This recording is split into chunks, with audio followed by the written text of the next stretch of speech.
Hello, I'm Antoine Sauguet.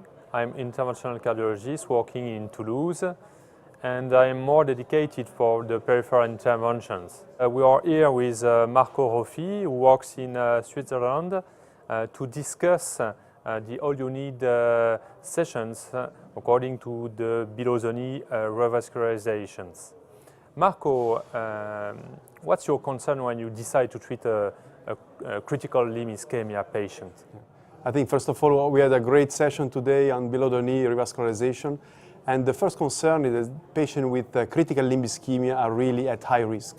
We know they are very sick patients, they are old patients, they are at risk for amputation, but they also risk for cardiovascular mortality.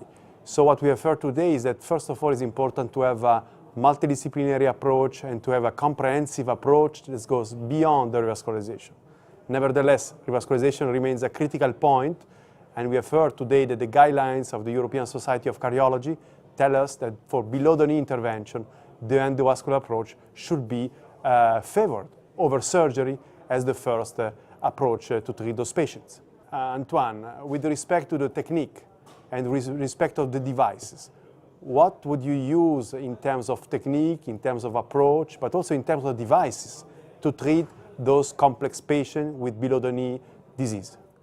So Marco, today all equipment is safely used for the treatment of the below-the-knee lesions, and there is some different points. It's possible to use some modified cardiologist technique, and there is a lot and big number of wires dedicated for recanalization of below-the-knee arteries.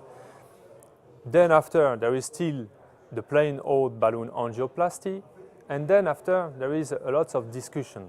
We don't know clearly if we need to use drug-coated balloon, stenting, and some other devices for the below-the-knee revascularization.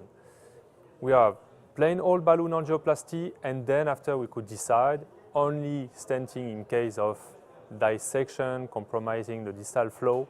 But there is a big number of questions, and it's unanswered question. What would be your expectation for the future, Marco? So I think that there is clearly an unmet need, and we have to acknowledge that current technology gives only limited result with revascularization. Also with endovascular revascularization for below the knee, we have a high rate of recurrence, high rate of restenosis. So we are in need of future technologies, and I think it's very important that physicians but also industry keep an interest in this, because those patients really need maximal attention from our side. Thank you, Marco. Thank you, Antoine.